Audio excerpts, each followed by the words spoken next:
सर्वांना नमस्कार. आणि साहित्य सखीच्या अध्यक्ष डॉक्टर प्रतिभा जाधव यांनी जो घाट सगळा तोडून आणलेला आहे आणि गेली 6 वर्ष 7वं वर्ष 6 वर्ष ते तोडून आणतात, त्याबद्दल सुरुवातीला मी त्यांचं अभिनंदन करते. मंचाबरोबर सगळ्या माझ्या साहित्य सखी बसलेल्या आहेत. त्याच्यामध्ये ह्याच्या उपाध्यक्ष प्राध्यापक सुमती पवार आहे, सचिव म्हणजे अलका कुलकर्णी आहे, तसंच नंतरच्या साहित्य कवी संमेलनाच्या अध्यक्षा अलकाताई आहेत. आणि इथे समोर महाराष्ट्रातील विविध जिल्ह्यातना प्रांतातना आलेल्या आणि साहित्यावर प्रेम करणाऱ्या सर्व साहित्य सख्या बसलेल्या आहेत. त्यांना सर्वांना माझा नमस्कार. आज आल्यापासून तुमचा सगळ्यांचा जो उत्साह पाहते आणि प्रतिभा घेणाऱ्या की सगळ्या सिलेक्टिव्ह स्त्रिया इथे आलेल्या आहेत, ज्यांचं साहित्यात खरोखरच प्रेम आहे. अनेकदा आम्ही म्हणतो की गर्दीपेक्षा दर्दी असलेले जास्त धावतात, कारण आपल्याला एक थेट संवाद साधता येतो त्यांच्याशी. त्यामुळे तुम्ही सर्व दर्दी आणि विचार करणाऱ्या स्त्रिया आज समोर बसलेल्या आहेत, त्यामुळे मला सुद्धा थोडंसं बळ आलेलं आहे बोलण्यासाठी. आज या संमेलनाच्या मंचावरून बोलताना 2 गोष्टींबद्दल आधी बोलेन मी. एक म्हणजे नाशिक शहराबद्दल जी असलेली आत्मीयता आहे ती मला इथे आज व्यक्त करावीशी मुद्दाम वाटते. खरं तर आम्ही कोकणातले, माझं अलिबाग जवळ आमचं गाव आहे, पण माझा जन्म झाला 60 साली. त्यानंतर 6 महिन्यातच माझ्या वडिलांना प्राध्यापकाची नोकरी लागली मालेगावमध्ये, आणि ते प्राध्यापक म्हणून मालेगावमध्ये आले आणि 30 वर्ष ते इथे राहिले. आई माझी शिक्षिका होती, ती मुंबईच्या महानगरपालिकेच्या शाळेमध्ये शिक्षिका होती. त्यामुळे माझ्या वडिलांनी त्या काळामध्ये असं म्हटलं नाही की आता मी निघालेलो आहे तर सीतेसारखी तू माझ्या बरोबर वनवासाला चल, असं नाही म्हटलं त्यांनी सांगितलं की तुझं स्वतंत्र अस्तित्व आहे, तुझी नोकरी आहे, तुला जे करायचं ते मुंबईत कर. त्यामुळे मी माझ्या आई बरोबर, आम्ही सगळ्या मुली, आम्ही त्याही मुलीच आहोत, भाऊ नाही आम्हाला, मुलगा नाही आहे घरात. त्यामुळे एक वडील सोडले तर घरात पुरुष नाही अशा आम्ही वाढलेलो आहोत. 4 मुली, आई, माझी आजी, आत्या, अशा आम्ही एकत्र मुंबईत राहत होतो आणि मालेगावला वडील राहत होते. त्यानंतर 1969 साली म्हणजे मी 9 वर्षाची असताना बाबांना मनमाड महाविद्यालयाचं प्राचार्य केलं आणि ते मनमाड महाविद्यालयामध्ये प्राचार्य म्हणून रुजू झाले. त्यानंतर जवळजवळ 20 वर्ष आमचा मनमाडशी संबंध राहिला. दिवाळीची सुट्टी, मे महिन्याची सुट्टी आम्ही मनमाडला घालत होतो. आम्ही आमचं गाव विसरलो हळूहळू आणि नाशिक आणि मनमाड मालेगावचे होऊन गेलो. त्यामुळे नाशिकशी खूप वेगळा संबंध माझा कायम राहिलेला आहे. म्हणजे जितका माझ्या गावाच्या मुळाशी नाही इतका माझा ह्या संपूर्ण हा जिल्हा आणि ह्याच्या आजूबाजूचे जिल्हे, म्हणजे जळगाव असू दे, धुळे असू दे, इकडची सगळी मंडळी असू दे, आणि मग इथे कुसुमाग्रजांचा सहवास लावला. आणि तर सगळ्यांना माहिती आहे की त्या काळामध्ये खूप मोठी गोष्ट होती. अशा आम्ही लहान असलेल्या कुसुमाग्रजांबरोबर फोटो काढलेले आहेत. त्या काळामध्ये ते यायचे घरी आमच्या. अनेक साहित्यिक म्हणजे ज्यांच्या नावाचा हे सभागृह आहे, नारायण सुर्वे, कविवर्य नारायण सुर्वे, ते सुद्धा ग्रेस, बाबा बोरकर, सुरेश भट, प्रभाकर पाध्ये, नरहर कुरुंकर अशी मोठी विचारवंत कवी, सगळी दिग्गज मंडळी त्या काळामध्ये आम्ही पाहिलेली आहेत. त्यांच्या सहवासात त्यांना ऐकलंय मुख्य म्हणजे. आणि अशा वातावरणामध्ये तुमची एक वाढ होते. इथे नाशिकला सावनाच्या ज्या सार्वजनिक वाचनालयाच्या संमेलन व्हायची त्याला सुद्धा मी अनेकदा बाबांबरोबर आलेली आहे. त्यामुळे एक वेगळा माहोल ह्या संपूर्ण शहराने, म्हणजे साहित्यिक जे माहोल असतो तो ह्या शहराने जपलेला आहे. आणि मनमाड तर तुम्हाला माहिती आहे की जंक्शन होतं, त्याला मला आठवत आहे की कुसुमाग्रज असू देत, वसंत बापट, ही सगळी मंडळी ज्याला यायची त्याला ते म्हणायचे की मनमाड जंक्शनचं मसूपट्टाने सांस्कृतिक जंक्शन करून टाकलं, असं ते म्हणायचे काय. आणि ते खरोखरच सांस्कृतिक दृष्ट्या खूप संपन्न असं शहर झालंय. आणि अजूनही बाबांच्या काही स्मृती तिथे जपलेल्या आहेत. तिकडचे जे नंतर काही आलेले प्राचार्य होते त्यांनी ते जपलेलं आहे. त्यामुळे हा एक वेगळा ऋणानुबंध या शहराशी सुद्धा आहे. आणि मी मगाशी म्हटलं तसं ह्या ह्या सभागृहाच्या नावाशी पण माझा एक ऋणानुबंध आहे. नारायण सुर्वे ज्यांना मी जसं म्हटलं की लहानपणीच ऐकलेले त्यांच्या कविता, म्हणजे मला आठवत आहे की त्यांचं मी हा एक कविता जाहीरनामा नावाचा कविता संग्रह आला आणि आता मला नक्की थोडंसं बंधू राहील, पण मला त्यांची आवडणारी कविता म्हणजे मी माझ्या देशाच्या नोंदबुकात नोंदवलेला माझा अभिप्राय नावाची खूप छान कविता होती. अशी ती लिहून काढली होती आणि त्यांची सही घेतली होती. घरी ते आलेले आहेत आणि आपल्या आवडत्या लेखकाची कवीची सही घेणं ही खूप मोठी गोष्ट होती. त्यावेळेला ग्लॅमरस जगापेक्षा लेखक साहित्यिकांना मान होता जास्त आताच्या काळापेक्षा. तर ते सगळं आठवलं आता मी त्याने. आणि मग सुर्वे सर म्हणजे नारायण सुर्वेने इतकं संबंध छान ठेवले की पुढे मी जस्ट लिहायला लागले होते, मी FY BA ला वगैरे असेल आणि कुठे साहित्य संमेलनाला गेले किंवा कुठेही गेले तर आवर्जून थांबायचे, बोलायचे. म्हणजे मी अंधेरी या कॉलेजला सुरुवातीला होते आणि नारायण सुर्वे अंधेरीलाच राहत होते. तर एकदा मी इतका साधा माणूस ट्रेननी प्रवास करणं, मी ट्रेननी यायची आणि आम्ही प्लॅटफॉर्मवरनं मला आठवत आहे एकदा ब्रिजवर ते खालून चढून येत होते म्हणजे अंधेरीवरनं आणि मी गाडीतनं उतरून येत होते आणि तिथून त्यांनी थांबले मला बघितल्यानंतर, माझ्याशी बोलले तिथे 10 मिनिटं, सगळी बाबांची चौकशी केली. ह्या अशा अनेक गोष्टी अशा इतक्या छान छान आठवणी आहेत त्यांच्या. म्हणजे मुलीसारखं पुढे वागवलं. म्हणजे मला अजूनही मला त्यांची आठवण नेहमी येते. ते मला अजूनही म्हणजे कविता पाठ होत नाही. मी कितीही प्रयत्न केला तरी माझं पाठांतर फार कच्चं आहे. म्हणजे माझी स्वतःची कविता सुद्धा मला बोलायला सांगितली जातं, एखादी बोलू नका तर मला कोणतीही कविता बोलता येणार नाही, अनेकदा वाचलेली सुद्धा.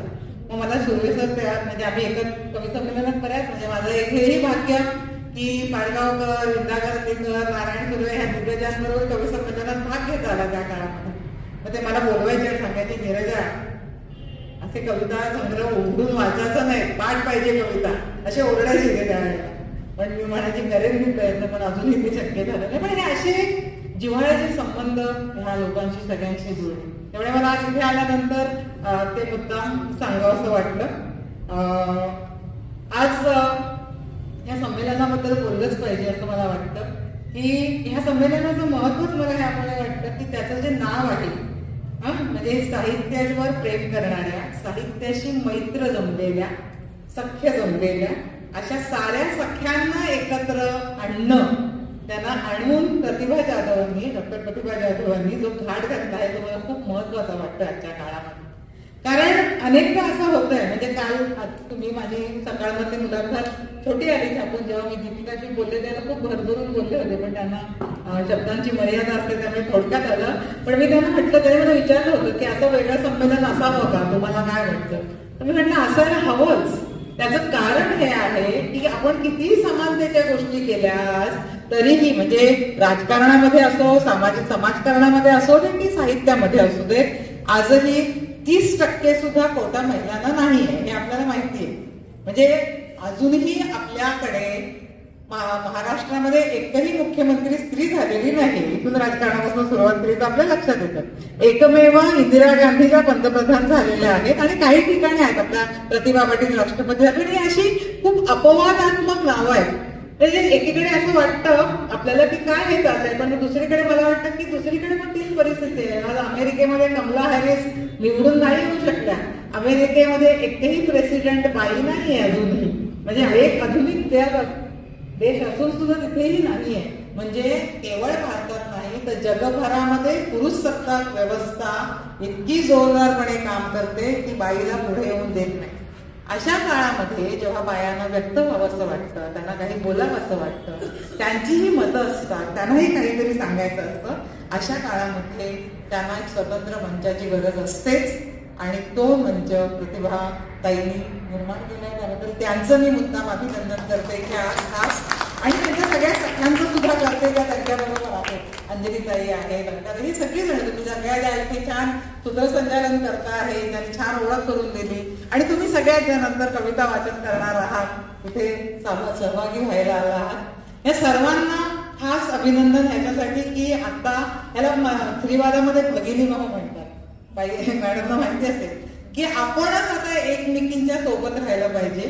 आपण एकमेकींबद्दल गॉसिप करणं थांबवलं पाहिजे. आपण एकमेकींबद्दल वाईट बोलणं थांबवलं पाहिजे.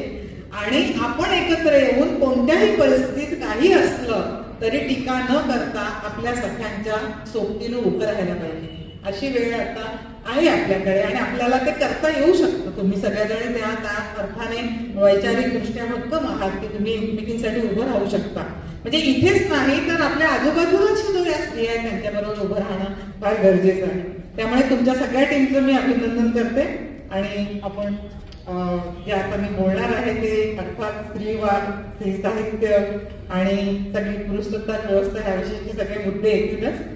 बऱ्याच गोष्टी असतात, बायकांवरच्या सेन्सॉरशिप आहेत, अनेक गोष्टी आहेत. आपल्याकडे एक शब्द अलीकडे खूप परवलीचा झालाय, म्हणजे अनेक वर्ष झालाय तो महाराष्ट्रामध्ये, महिला सक्षमीकरण. आपण सतत सक्षमीकरणाबद्दल बोलतो आणि मी नेहमी असं म्हणते की महिला सक्षम झाल्यात, पण या सक्षम झालेल्या महिलांबरोबर कसं राहायचं हे आपण अजून पुरुषांना सांगितलेलं नाहीये. हा एक आपला प्रॉब्लेम पण आहे.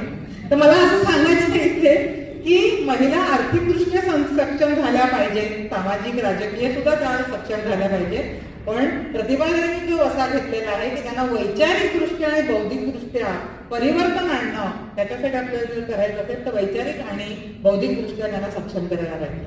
त्यामुळे खऱ्या अर्थाने मला वाटतं जर महिलांना सक्षम करायचं असेल तर वैचारिकदृष्ट्या, मानसिकदृष्ट्या करायला हवं, तरच पूर्णपणे त्या सक्षम होतील. त्या तशा झाल्या तर मग मोकळेपणाने व्यक्त होतील आणि सक्षम महिला चांगला विचार करतील आणि चांगला विचार करणाऱ्या महिला सक्षम होतील. असा तो परस्परांवर अवलंबून असं आहे. त्यामुळे महिलांनी केलेली साहित्य निर्मिती असू दे किंवा कोणत्याही प्रकारची कला निर्मिती असू दे, ह्या गोष्टी आणि महिला सक्षमीकरण ह्या दोन्ही एकमेकांशी जोडलेल्या गोष्टी आहेत असं मला वाटतं. साहित्य मला नेहमी वाटतं की तुम्हाला केवळ वैचारिक वारसा देतं असं नाही, तर विचार करायला सक्षम करतं आणि ह्या सगळ्या महिला मग भूमिका त्यांच्या ज्या आहेत त्या साहित्यातून, कवितेतून, कथेतून अगदी सक्षमपणे मांडू शकतात. तस्लिमा नसरीन तुम्हाला सगळ्यांना माहिती असेल, बंगाली कवयित्री. तिने तिचं एक मी कोटेशन वाचलं होतं, एका सेन्सॉरशिप बद्दलचं होतं ते. त्यात तिने असं म्हटलं होतं की अनेकदा आम्ही जेव्हा बायका लिहायला लागतो तेव्हा व्यवस्थेला असं वाटतं किंवा आजूबाजूच्या लोकांना असं वाटतं की बायकांना जर काही प्रॉब्लेम असेल तरच त्या लिहितात. म्हणजे घरातला प्रॉब्लेम असेल किंवा काही असेल, म्हणजे त्यांनी असं तर त्याच्यात असं स्पष्ट म्हटलंय की बायकांना असे प्रॉब्लेम असेल तर एकतर त्या वेश्या होतात, नाही तर एकतर लेखिका होतात. अशा पद्धतीने तस्लिमाने तिथे लिहिलेलं आहे. पण लेखिका होणं म्हणजे कसं नाही काय की घरातनं बाहेर काढलं. प्रॉब्लेम कोणते तर अनेक आहेत तिथे, त्यांना घरदार सोडायला लावलेले, घरातनं बाहेर काढले, कुठे जाणार बायका, मग त्यांचा तो एक मार्ग असतो आणि दुसऱ्या बायका ह्या व्यक्त होतात, त्या लिहायला लागतात आणि ह्या व्यवस्थेवर प्रहार करायला लागतात असं त्यांनी म्हटलंय.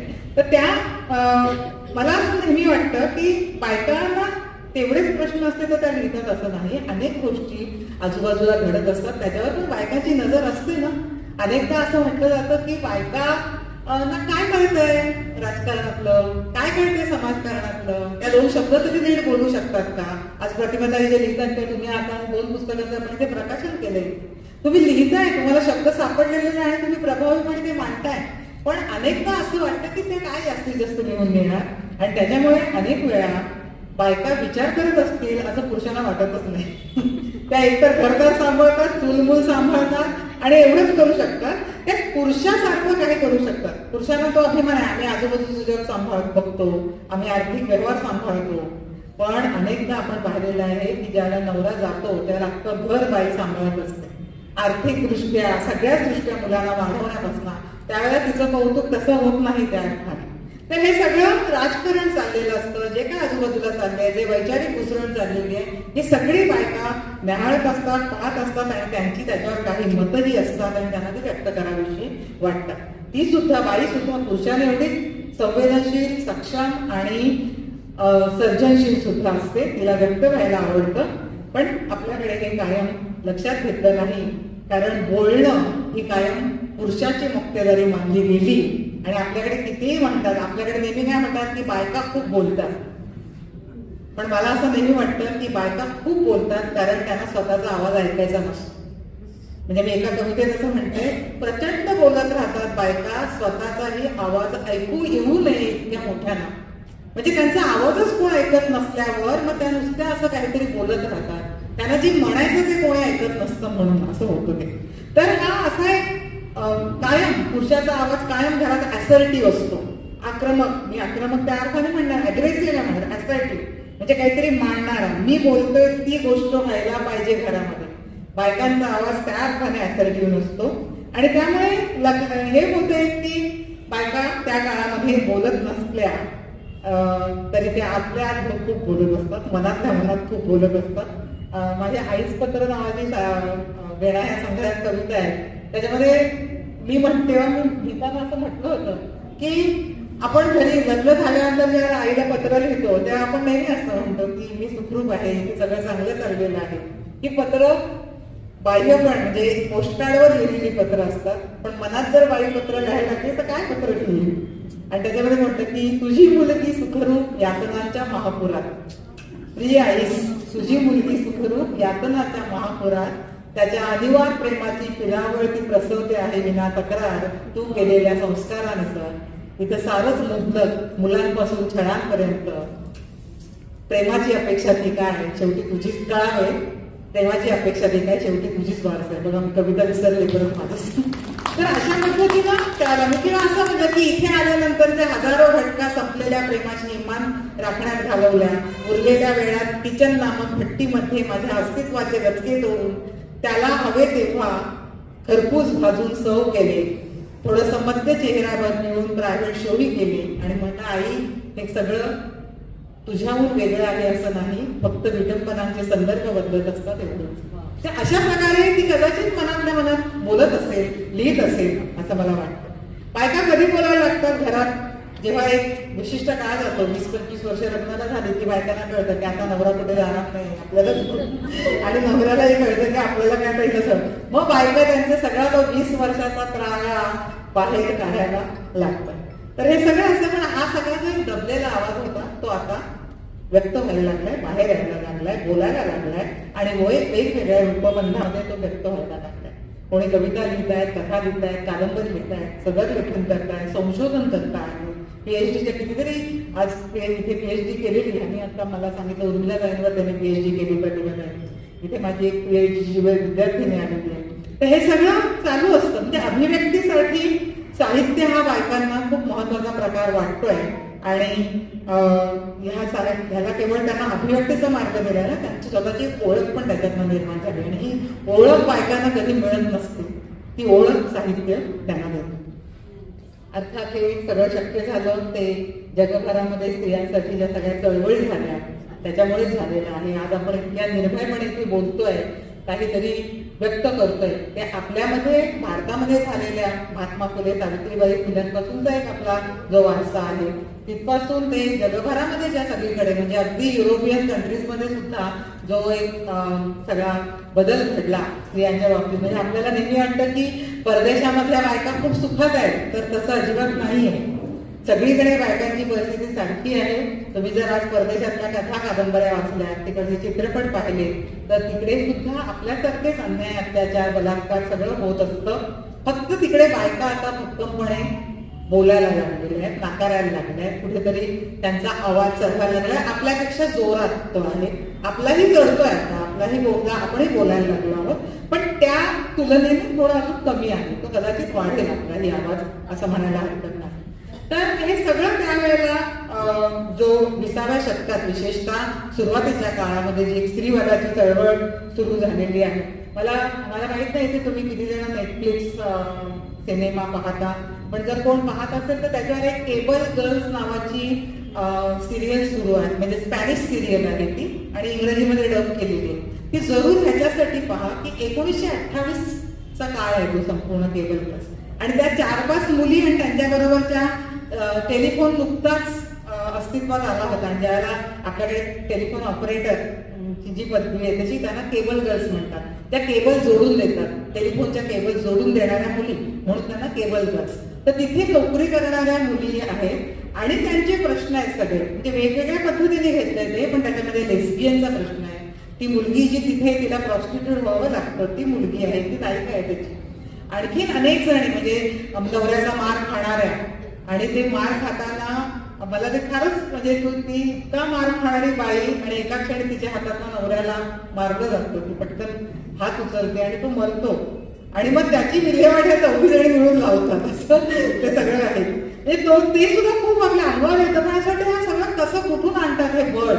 आणि त्यातली लेस्बियन आहे, या सगळ्यांना वेगवेगळ्या म्हणजे 4-5 प्रकारचे, गावाकडनं आलेली खूप घाबरट मुलगी आहे, अशा वेगवेगळ्या स्तरातल्या वेगवेगळ्या सामर्थ्य असलेल्या अशा त्या 4-5 मुली आणि मग त्या व्यवस्थेशी कशा भांडतात ते खूप सुंदर दाखवलेले. मी मुद्दाम का सांगते की ही 1928 मध्ये तिथे झालेली चळवळ आहे.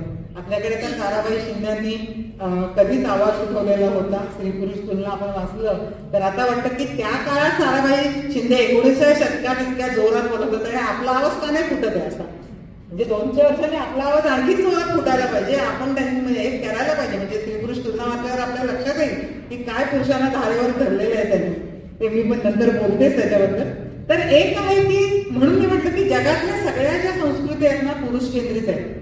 त्याच्यामध्ये मातृसत्ताक पद्धत जी होती ती पूर्वी अगदी शेतीचा शोध लागेपर्यंत ती होती, शेतीचा शोध लागल्यानंतर होती. पण जसजशी जमीन सत्ता कारण सुरू झालं तसतसं हळूहळू पुरुषांनी ही सत्ता हातात घेतली आणि बाईला मग उन्हाळ्यामध्ये लोटलेलं आहे. तर ही मातृसत्ताक पद्धती आजही आपल्याकडे थोडीशी दिसते बरं का. ईशान्येकडच्या ह्याच्यात गेलात आणि केरळामध्ये सुद्धा होती. म्हणजे माझी एक मैत्रीण नायर फॅमिलीमधली होती. ती तिच्या घरी ही मातृसत्ताक पद्धत होती आणि त्यांच्याकडे आई वडिलांना मुलींना सांभाळायला लागायचं. नवऱ्या लग्न झाल्यावर नवरा त्यांच्याकडे यायचा, त्या आई वडिलांकडेच राहायचा असं होतं. नवरा येऊन राहत नव्हता पण असं त्या नायर संस्कृतीमध्ये होतं. पण ती म्हणाली की स्वातंत्र्यानंतर एकूणच संपूर्ण भारताने जो एक व्यवस्था स्वीकारली त्याच्यामध्ये पुरुषसत्ताक व्यवस्था आली आणि आमच्याकडचे पुरुष सुद्धा तसेच वागायला लागले असं तिचं म्हणणं आहे. इव्हन ईशान्येकडे तुम्ही बघाल तर बायका जास्त तिथे, म्हणजे तुम्ही मिझोरामला गेलात, मणिपूरला गेलात तर तिथे बायका जास्त खंबीर आहेत हे आपल्याला दिसतंय. तर ह्या सगळ्या संस्कृती आम्ही म्हटलं ना, अगदी तुम्ही गोष्टी जरी पाहिल्या आपल्या निर्मितीच्या, ह्या पृथ्वीच्या, ह्या जगाच्या निर्मितीच्या गोष्टी, आपल्याकडे काय आहे गोष्ट तर ब्रह्मदेवाच्या नाभितनं माणूस जन्माला आला अशी आपल्याकडे गोष्ट आहे ना. तिकडे बायबल वाचलं तर बायबलमध्ये आपल्याला काय दिसतं तर देवाने हे जग निर्माण केलं. देव हा एकच पुरुष, त्याच्याबरोबर देवी नाही बरं का. तिथे गॉड त्यांनी हे जग निर्माण केलं, ते 7 दिवसात निर्माण केलं वगैरे असं म्हणतात. म्हणजे सोमवारपासून रविवारपर्यंत पहिल्यांदा पृथ्वी निर्माण केली, मग पाणी निर्माण केलं, जमीन निर्माण केली, आकाश, मग पशु पक्षी, भाजीपाला, वनस्पती, याचं एका दिवसात सगळं होत नाही ना 7 दिवसात. आपल्याला माहिती आहे जर सायन्स वाचलं तर कोट्यावधी वर्षांचा इतिहास आहे माणूस इथपर्यंत येण्याचा. तर हे सगळं असं त्याची ती गोष्ट आहे. पण त्याच्यामध्ये परत देवाने आडम आणि ईवला निर्माण केलं. म्हणजे पुरुष आणि स्त्री यांची निर्मिती देव या माणसाने केली, स्त्री पुरुषाने एकत्र केलेली नाहीये. म्हणजे मला असं वाटतं की बाईला निर्मितीचं सुद्धा श्रेय दिलं नाहीये आपल्या कथांनी. खरं तर तिच्या पोटात बाळ जन्माला येतं हे वैज्ञानिक सत्य, दिसणारं सत्य, प्रत्यक्ष दिसणारं सत्य पुरुषांना दिसत नव्हतं का. तरीही एकही गोष्ट बाईने सृष्टी निर्माण केली म्हणून येत नाही, एकाही गोष्टीत येत नाही. म्हणजे तिथून सुरुवात होते की बाईला कसलं श्रेय नाकारायचं, तर इथून तिथे सुरू झालं. म्हणजे जगपुरीच्या सगळ्या कहाण्या आहेत आपल्याकडे. नोहाच्या नौकेची, आपल्याकडे मनूच्या माशाची आहे, माहिती असेल तुम्हाला. मनूचा मासा मग तो 14 रात्र 14 दिवस पाऊस आला आणि मग एकटा मनू उरला त्यावेळेला आणि मग मनूने सगळी सृष्टी निर्माण केली, अशी तिकडे नोहाने केलेली आहे असं तिथे आलेलं आहे. त्या सगळ्या गोष्टी आहेत ना त्या आपल्याकडे एक लक्षात येईल. या सगळ्या गोष्टींना हे सिद्ध होतं की स्त्री ही कायम सेकंड सेक्स, दुय्यम स्थानावर आलेली आहे. सिमोन आणि सेकंड सेक्स नावाचं पुस्तक लिहिलेलं आहे. दुय्यम लिंग असलेली, दुय्यम स्थान असलेली, म्हणजे लिंगभाव असलेली अशी ही स्त्री आहे. म्हणजे एकीकडे मनुस्मृतीमध्ये मनू असं म्हणतात की मनू, अर्थात बऱ्याच जणांनी स्मृतिकारांनी त्या स्मृती लिहिलेल्या आहेत, पण मनुस्मृती त्याला नाव दिले कारण मनू हा पहिला पुरुष म्हणून मनुस्मृती नाव दिलेलं आहे. माझ्या एका कवितेमध्ये मी 20-25 वर्षाची असताना लिहिलेली कविता आहे. पहिल्या निरंतर संग्रहामध्ये ती आहे. त्याच्यामध्ये मी लिहिलं की मला जर आता मनूचा मासा मिळाला तर मी तो मनूच्या बायकोला देईन. कारण कदाचित ती जे लिहिल ना ती खूप वेगळी गोष्ट असेल, तिने लिहिलेली, तिच्या स्मृती वेगळ्या असतील, अशा नसतील. मनुस्मृती तुम्ही सगळ्यांनी वाचली का? आपण घेऊया, मी सांगते तुम्हाला काय काय त्याच्यामध्ये आहे. म्हणजे मनुस्मृतीमधले जर श्लोक तुम्ही वाचले, विशेषतः आज त्याच्यामध्ये मध्ये चाललं होतं की तो अभ्यासक्रमात आणायचं लावायचं वगैरे चाललं होतं, पण मनुस्मृती अभ्यासक्रमात आली ना तर आपण पुन्हा एकदा स्वयंपाकखोलीत लोटल्या जाऊ एवढं लक्षात ठेवा सगळ्यांनी. त्याच्यात असं आहे म्हणजे 3रा, 5वा आणि 9वा अध्याय माझ्याकडे मनुस्मृती आहे, माझ्याकडे पुराण आहे, माझ्याकडे बायबल आहे, माझ्याकडे सगळे हे धर्मग्रंथ ठेवलेत मी ह्याच्यासाठी हे पाहायला पाहिजे आपल्याला जगभरात काय चाललेलं आहे म्हणून. तर त्याच्यामध्ये इतके म्हणजे काय गुणदोष असतात. 9व्या अध्यायामध्ये तर असं म्हटलंय म्हणजे 9व्या अध्यायातला 14वा श्लोक असा आहे की बायका, उत्तम रूप, तरुण वय इत्यादिकांची स्त्रिया परीक्षा करत नाहीत. सुरूप असो की कुरूप असो हा पुरुष आहे एवढ्याच भावने त्याचा उपभोग करतात. ते उलट पाहिजे खरं तर इथे असं म्हटलेलं आहे ना काय मनुस्मृतीमध्ये. नंतर म्हणा की अकाल निद्रा, कारणांपासून भ्रमण म्हणजे इकडे तिकडे फिरणं, अकारण बायका इकडे तिकडे फिरत राहतात. निद्रा, झोपणाऱ्या, उद्योगरहित, काही काम नसलेल्या, अलंकार धारण, छान अलंकार घालायचे, काम, क्रोध, वक्रता, द्रोह, सगळ्यांची द्रोह करायचा आणि दुराचार हे गुण मनूने निर्माणकारी स्त्रियांना दिलेले आहेत. असं हे गुण आहेत की दुर्गुण आहेत आपल्याला माहित नाही, पण हे दिलेले आहेत. नंतर बायकांचं मन स्वाभाविकपणे चंचल असल्यामुळे कोणत्याही पुरुषास पाहून त्यांना संभोगेष्टा निर्माण होते. हे लिहिलंय मनुस्मृतीनं. म्हणजे हे वाचल्यानंतर मला वाटतं की डॉक्टर आंबेडकरांनी मनुस्मृती जाळली ते चांगलं केलं. ते केलं म्हणजे दलितांसाठी, वर्गव्यवस्थेसाठी तर आहेच, पण बायका तर शूद्राहून शूद्र होत्या आणि अशा प्रकारची वाक्य त्याच्यात आहेत. आणि त्याच्यात असं लिहिलंय की त्या अशा असल्यामुळे त्यांचं कितीही संरक्षण केलं तरी त्या पतीच्या उलट जातात. आणि स्त्री शुद्ध प्रजा निर्माण करण्यासाठी स्त्री संरक्षण आवश्यक आहे हे आजही आपल्याकडे आता बोललं जात आहे का.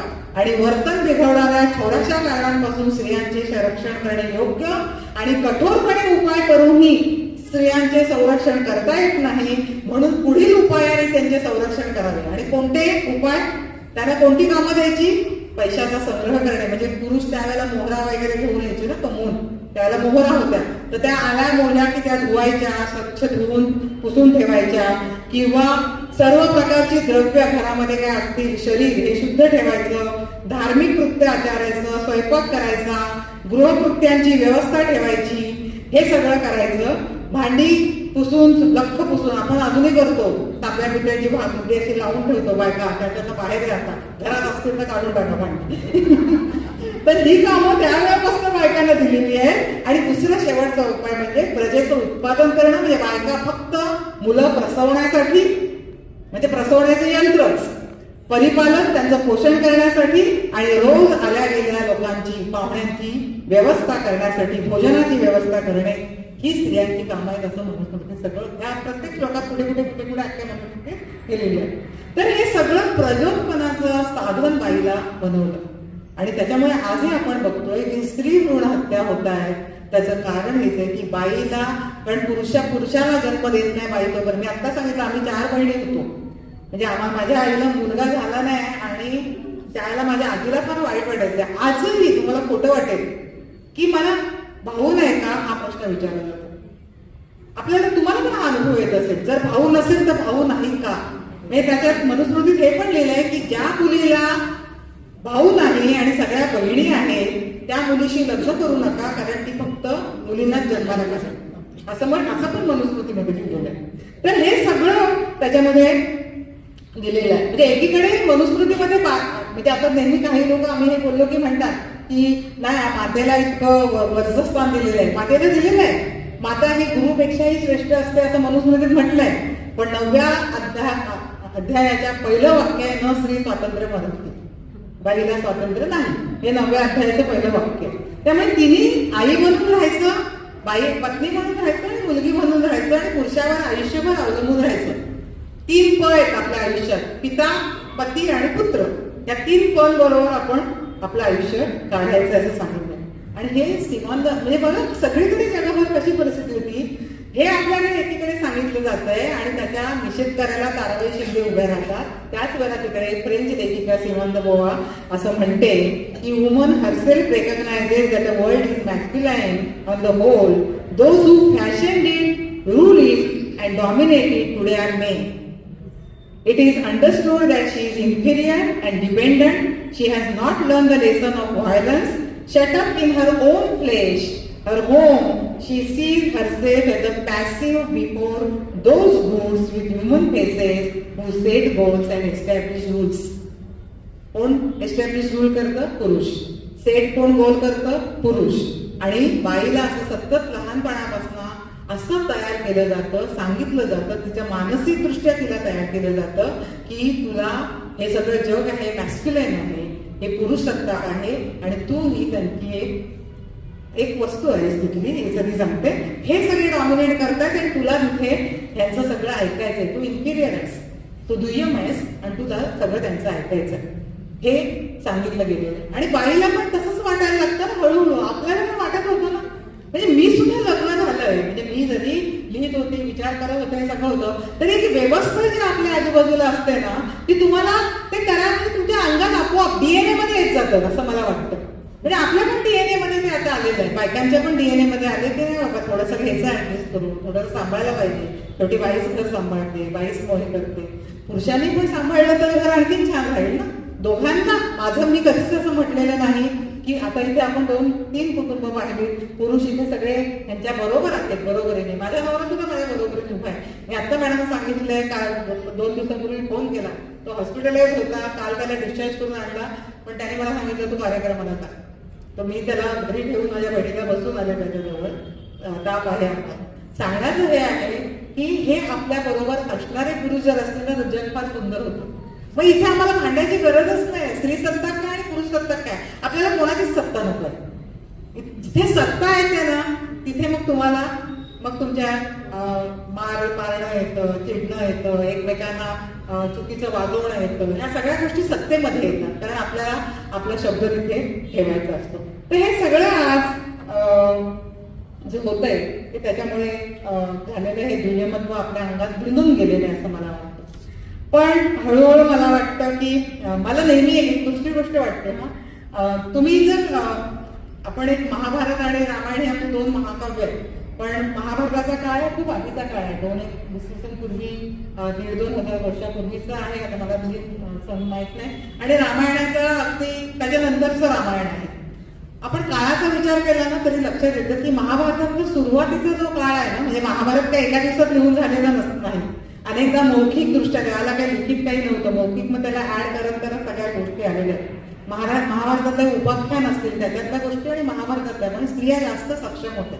म्हणजे पहिल्या सुरुवातीला बघा, गंगा शंतनूला भेटते आणि ती अट घालते की मला मूल नकोय. मूल नाकारणं महाभारतातल्या बाईने त्यावेळेला केलेलं. मला मूल नकोय, तुला जर मूल असेल पाहिजे असेल तर मी येणार नाही तुझ्याबरोबर आणि मला मूल नकोय. आणि ते झालं तर मी त्याचा सांभाळ करणार. मी प्रत्येक 7 मुलं ती सोडते ना पाण्यामध्ये, अशी गोष्ट आहे. इथे 7 मुलं तिने पाण्यात नसतील सोडली, कदाचित तिने ती होऊच दिली नसतील किंवा अवॉर्ड केली असतील, वॉटेवर. ती होऊन दिली नाही तिने. मला मूल नकोय, मला तुझ्याबरोबर राहायचं. हे मूल नाकारण्याचा तिला अधिकार होता.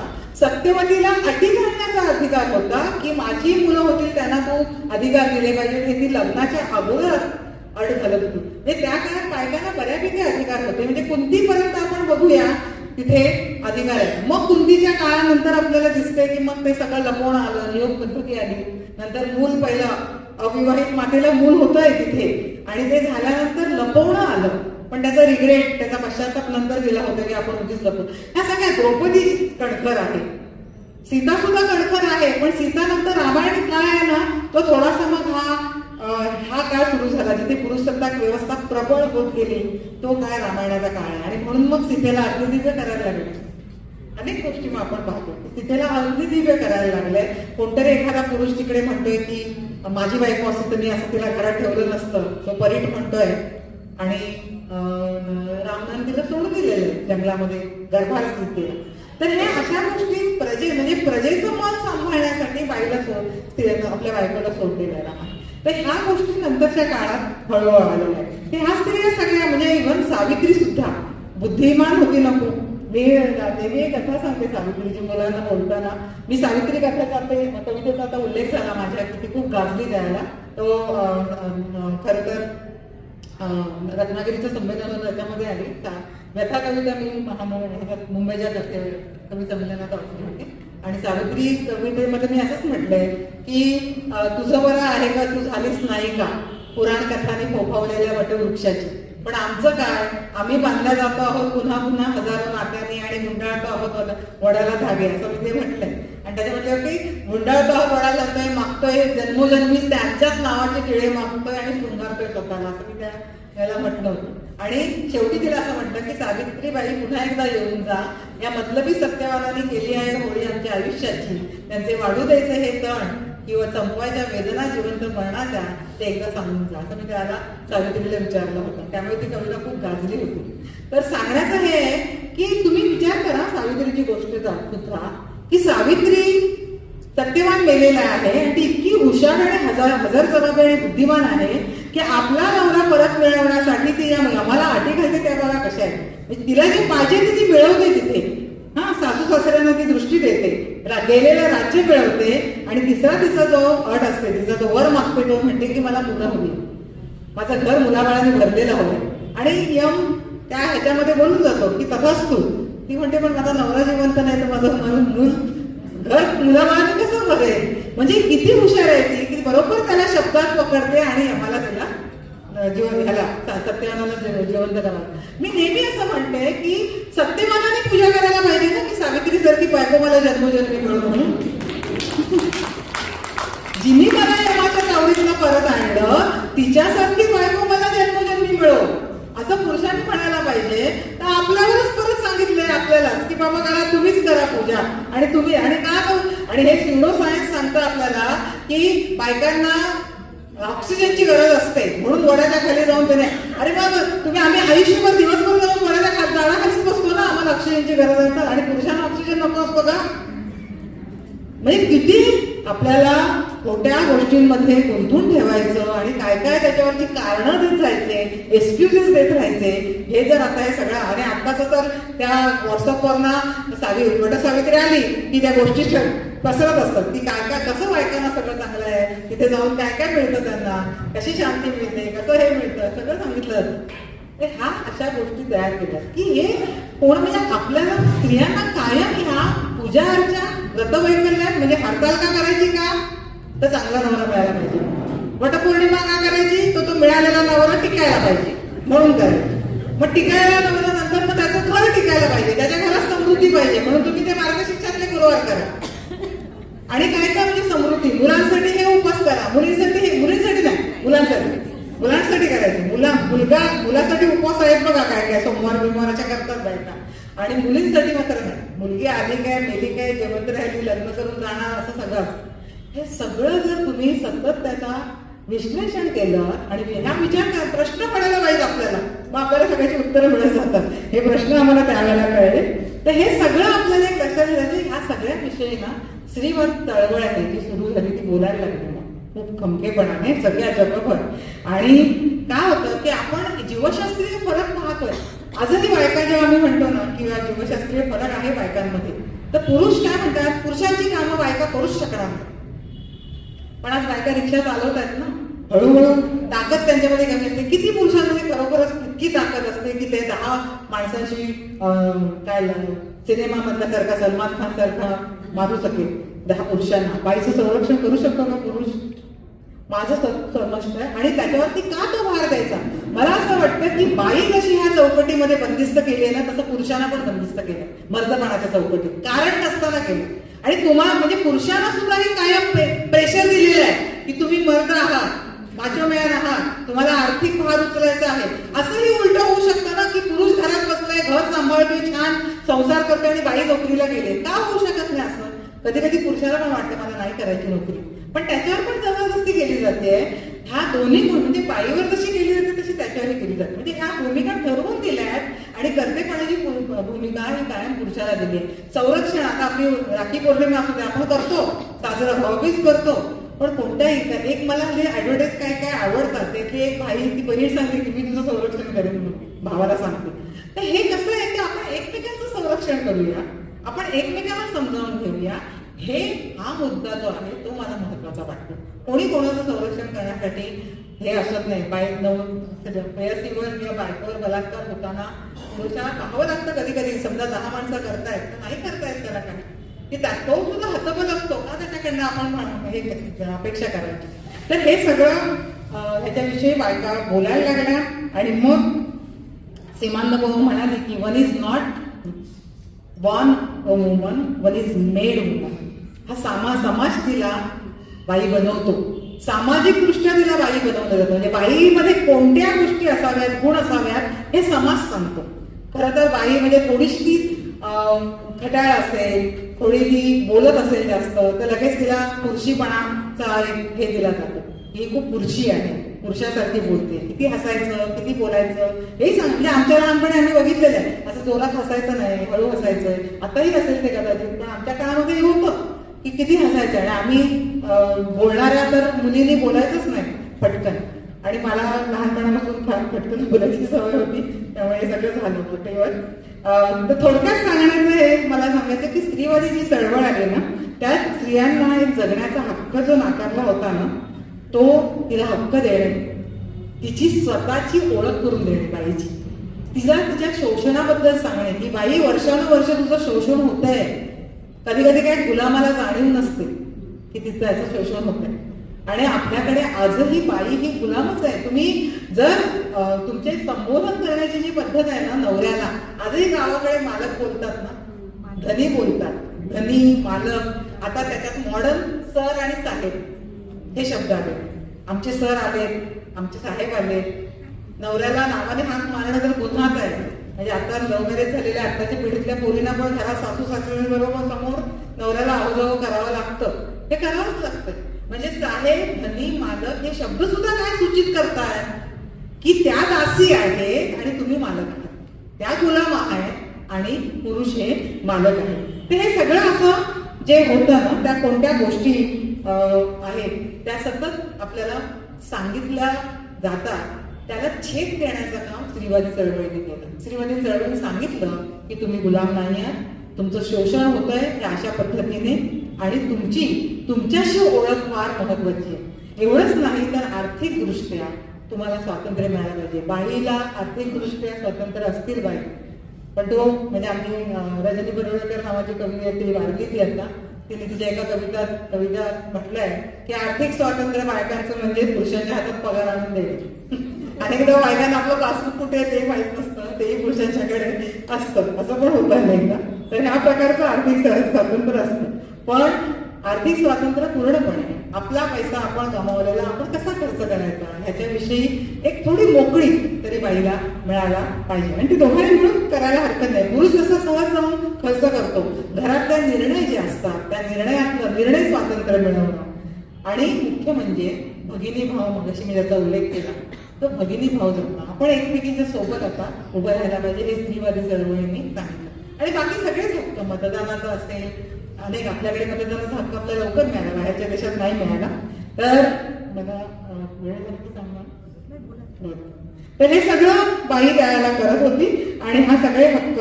पण आपल्याकडे एक आहे की अनेक आपला एक साहित्याचा वारसा, आपण थोडासा साहित्याकडे येऊया. हे सगळे जनरल मी बोलले आता. आज साहित्य संमेलन आहे, त्यामुळे थोडं साहित्याविषयी बोलायला पाहिजे. पण आपल्याकडे आम्ही नेहमी जनाबाईंना आमची मूळ आई मानतो कवितेची ह्याच्यासाठी की तिने पहिल्यांदा म्हटलं की डोईचा बदल आला खांद्यावरी, घरल्या बाजारी जाईन मी, जणी म्हणे देवा झाले मी वेसवा, निघाले केशवा घुरत होते. हे घरी जाणं, त्याच्यासाठी पदर खांद्यावर येणं, बाईचा पदर 12व्या शतकात 13व्या शतकात खांद्यावर येणं ही खूप, आजही बाईचा पदर खांद्यावर आला तर लोक बोंबाबोंब करतात. त्या काळामध्ये धनीने हे म्हटलेलं आहे.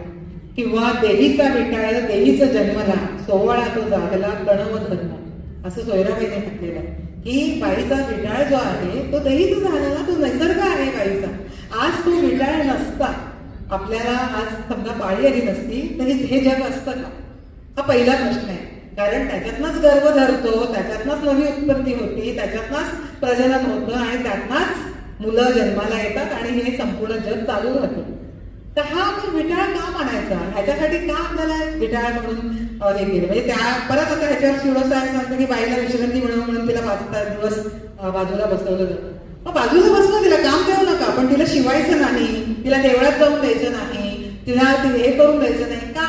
आज समजा तिथे दुर्गेचं देऊळ असेल, अंबाबाईचं देऊळ असेल, अंबाबाईला पण पाळी येत असणार आहे ना, तिला पण पाळी येते. मग तिचा विटाळ अंबाबाईला आपला विटाळ का होईल?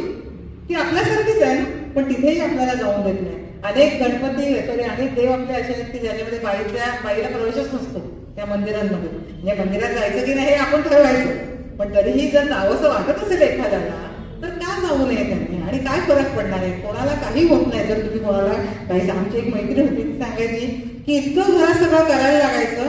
मी माझ्या म्हणजे समजा गणपतीचे दिवस असतील आणि काहीच करता येत नाही, घरात सगळं सांभाळायला होतं, मी कोणाला सांगायचीच नाही पाळी आणि सगळं करायचं. काय करणार? कोणाला कळतंय? तुम्ही सांगता तेव्हा कळतं. पण हे आता तिने काही त्याच्यात कुठला गुन्हा केलेला नाहीये, कारण तिला घर सांभाळायचंय, तिला मुलं सांभाळायची आहेत, त्यांचं करायचं, हे सगळं करत होती ती त्यावेळेला. तर हे सगळं त्या काळामध्ये जनाबाई, मुक्ताबाईंनी मुंगी उडाली आकाशी तिने गिळले सूर्याशी, ह्या 2 ओळींमध्ये इतका मोठा अर्थ भरलेला आहे. म्हणजे मला त्या कविता म्हणजे स्त्रीवादाचा उद्गार वाटतं. मुंगी म्हणजे बाई, छोटीशी बाई, तिला काही किंमत नाही, अशी मुंगी आकाशात उडाली तर संपूर्ण सूर्य सुद्धा गिळून टाकू शकते.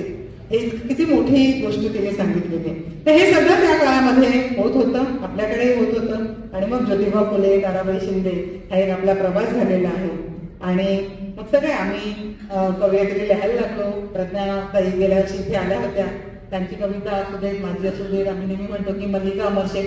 आमच्या कवितेमध्ये थोडंसं एक होतं की आम्ही सोसण्याच्या कवितेपेक्षा बंडाची कविता जास्त लिहिली, त्यामुळे ती लोकांना खूप पहिल्यांदा अंगावर सुद्धा आली. म्हणजे आपण सोसण्याबद्दल लिहितो, माझी वेदना, ते पण मी लिहिलं, जसं मी आईस पत्रामध्ये थोडंसं लिहिलंय. पण मी प्रश्न पण विचारत राहिले ह्याच्यात झाला. म्हणजे माझी एक श्री गणेशामध्ये पहिली नाकेबंदी नावाची कविता आहे, त्याचे 2 ओळी पहिल्या सांगते मी तुम्हाला की मी कशासाठी पाहते वाट तो येईल आपलं घोड्यावर. कारण आपल्याला कायम सिंड्रेलाच्या गोष्टी सांगितलेल्या आहेत किंवा कोणता तरी राजपुत्र येणार नंतर तुम्हाला घेऊन जाणार, आणि आपण ती स्वप्न पाहत राहतो. मी कशासाठी पाहते आहे? मी कशासाठी पाहते आहे वाट तो येईल आपलं घोड्यावरून आणि घेऊन जाईल मला कुठल्याशा स्वप्न नगरीत. खरं तर मला पळवायचे आहेत लगाम त्याच्या हातातले आणि काढून टाकायचा आहे गर्भाशयाच्या वाटेवरचा त्याचा अहोरात्र पहा, असं मी त्याला लिहिलं. ह्या कविता मी ज्याच्या पहिल्या दुसऱ्या संग्रहातल्या माझ्या आहेत, ज्याला खूप 30-40 वर्षापूर्वी जेव्हा लिहायला सुरुवात केली तेव्हा लिहायला, पण हे बोलत राहिलो आम्ही आणि लिहित राहिलो. तर ही पण काय होतं की एकूण व्यवस्थेला अशी स्त्री आवडत नाही, बोललेली स्त्री आवडत नाही तेवढी. त्यांना मग कपडे धुणाऱ्या बाया, बेरडे सोडणाऱ्या बाया आणि सहन करणाऱ्या बाया आवडतात. मग त्यांच्याविषयी पुरुषांना फार छान वाटत राहतं. पण मला वाटतं की आता असा काळ आला की शोषणाची कविता संपून आता आपण आपल्या प्रश्न विचारणारी कविता सुद्धा लिहायला पाहिजे. ज्याच्या आता इथे एक कविता वाचली गेली मग शेंदेली देवी शेवटची कविता. तर हे सगळ्या लोकांनी खूप छान लिहिलं. एक 2-3 काही उदाहरणं देते. कशा लिहित होत्या बायका, म्हणजे मला इथे मुद्दाम उदाहरणं देते, तुम्ही जर वाचत असाल तर चांगलंच आहे. पण जी आता मल्लिका अमरशेख, रजनी बरुळेकर, प्रभा गरुडकर, अनुराधा पाटील, अनुराधा ढेरे, मी, प्रज्ञा सुशिला कारंजो, कविता महाजनाच्या ह्या कवयित्री असे प्रश्न विचारणारी आणि काहीतरी विधान करणारी कविता लिहित होत्या आणि लिहित आहेत अजूनही. त्यातली कविता महाजन आमची मैत्रीण फार लवकर गेली, रजनी पण फार लवकर गेली. गौरी देशपांडे तुम्हाला माहिती असेल, सानिया तुम्ही वाचली असेल सगळ्यांनी. गौरी देशपांडे तर म्हणजे मला ती माझी आवडती लेखिका आहे. ती पुरुषांना नाही पचली आपल्या लेखनाला. हे मला आठवतं गौरी देशपांडेच्या एका कार्यक्रमात मी गेली होती आणि आम्ही बसलो होतो आणि एका पुरुषाने विचारलं की तुम्ही नेहमी असं पुरुषांना असं मूर्ख किंवा असं म्हणजे त्यांना काय अक्कल नाही असं कसं काय तुमच्या कथांमधून दाखवतं. तर ती गौरीने काही उत्तर दिलं नाही. ती म्हणाली की तुम्ही हा प्रश्न विचारला त्याच्यातच सगळा तुम्ही म्हणजे इतक्या मूर्खासारखा प्रश्न विचारला म्हणून मी मूर्ख म्हणते पुरुषांना असं, म्हणजे त्या अर्थाने तिने बोलली होती. तिची एक कथा आहे राईट ऑन सिस्टर नावाची, माझी ती आवडती कथा आहे तिची. तिच्या खूप सगळ्याच ज्या कादंबऱ्या छान आहेत. मुक्काम मध्ये खानमधली तिथली कालिंदी आहे. म्हणजे किती बारीक बारीक गोष्टींचा विचार करत होत्या. म्हणजे ह्या गोष्टींबद्दल आपण बोलत पण नाहीत बायका. म्हणजे या बायकांच्या म्हणजे स्त्रीवादामध्ये आणखीन एक गोष्ट आहे की बायकांच्या लैंगिक प्रेरणांचा सुद्धा विचार केला जातो. रतिप्रेरणा त्याला आपण मराठीत म्हणतो. त्यांचा म्हणजे पुरुषांच्या जशा प्रेरणा असतात तशा बायकांना इच्छा असतात, वासना असतात, पण बाईच्या वासनेचा, बाईच्या इच्छेचा कधीच विचार केला नाही. ती कायम पुरुषाची राहिली. असं झालेलं आहे आपल्याकडे. हा, तर त्याच्यामध्ये कालिंदी असं म्हणते, तिला इच्छा होते, नवरा तिचा नंदन नवरा आहे तिचा, तो बाजूला झोपलेला आहे आणि ती त्याला हात हलवते आणि जवळ जाते, त्याच्या मिठीत जाण्याचा प्रयत्न करते. तो तिला ढकलून देतो आणि पटकन म्हणतो की झोपू दे जायला, असं तो तिला म्हणतो आणि ढकलतो. तर तिला तो इतका मोठा अपमान वाटतो कालिंदीला आणि ती कालिंदी मनातल्या मनात म्हणते, ह्याला जेव्हा इच्छा होते तेव्हा हा मला न विचारता मला हे करतो आणि मला आज जरा त्याच्या जवळ जावं असं वाटतंय, तर आम्हाला म्हणतो झोपू दे जायला, आता उद्या याला येऊ देस, मी पण बोलते झोपू दे जायला, अशी ती म्हणते कालिंदी. म्हणजे अशी मोहरीची नायिका होती. आता ही राईट आउट सिस्टम मधली जी आहे ना, ती फार सुंदर बोलते. त्याच्यामध्ये ते त्या कथेमध्ये तिचा नवरा, तिचा दीर आलेला आहे आणि त्याचं लग्न करायचंय त्याला, आणि मग ते पुरुष तुम्हाला माहितीये लग्न करायचं म्हणजे आता काय, छाती का लड्डू खाया भी तो प्रॉब्लेम, नाही खाया तो प्रॉब्लेम, असं काय पुरुष असं खूप टिंगलीत म्हणत असतात. बायकांना असं वाटतं लग्न करणं ही आपली जबाबदारीच आहे, त्यामुळे ते बिचारे लग्न करतात. पुरुषांना वाटतं काय ही जबाबदारी घ्यायची. तर तिचं म्हणणं की तुम्ही एवढी का तक्रार सतत करता, तुम्हाला बायका नको आहेत का, संसार नको आहे का.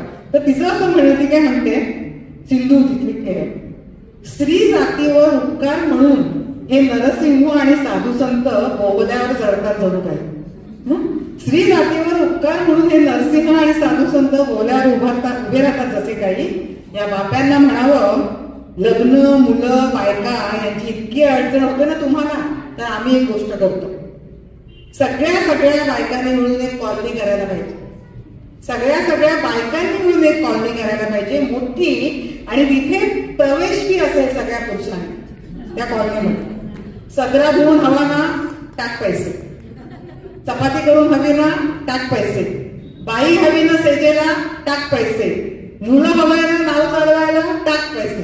असं करायला पाहिजे या पुरुषांना, असं ती म्हणते. हे तिच्या मनात काय म्हणत परत सिंधूच्या मनात चाललंय हे सगळं.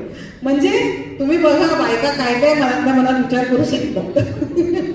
म्हणजे एकीकडे आपल्याला वाटतंय की बायका फार आढळ पगळ बोलतात, पण मनात ते असा काहीतरी ठाम विचार कायम करत असतात.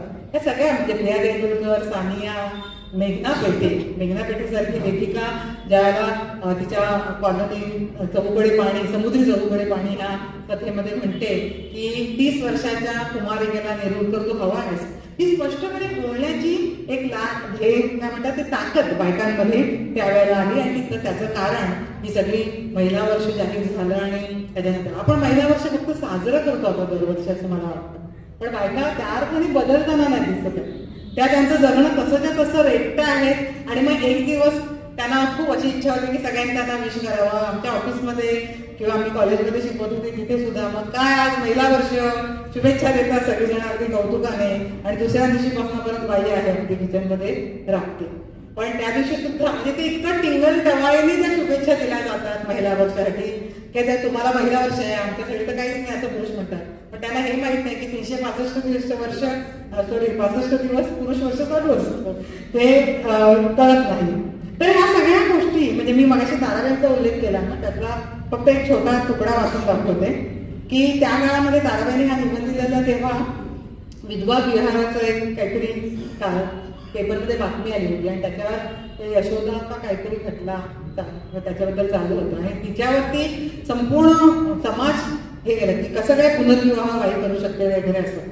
तर त्याच्यावर तिने म्हटलं होतं असं, या स्त्री जातीत सावित्री तरी आपले पतीचा प्राण आणण्याकरता यमदरबारात जाऊन आली, पण पुरुषांमध्ये कोणी आपले बायकोचे पाहण्याकरिता यमदरबारात गेला दरबारात नाहीच पण उगीच दरबाराच्या वाटेवर तरी गेलेल्या कुठे ऐकण्यात आहे का.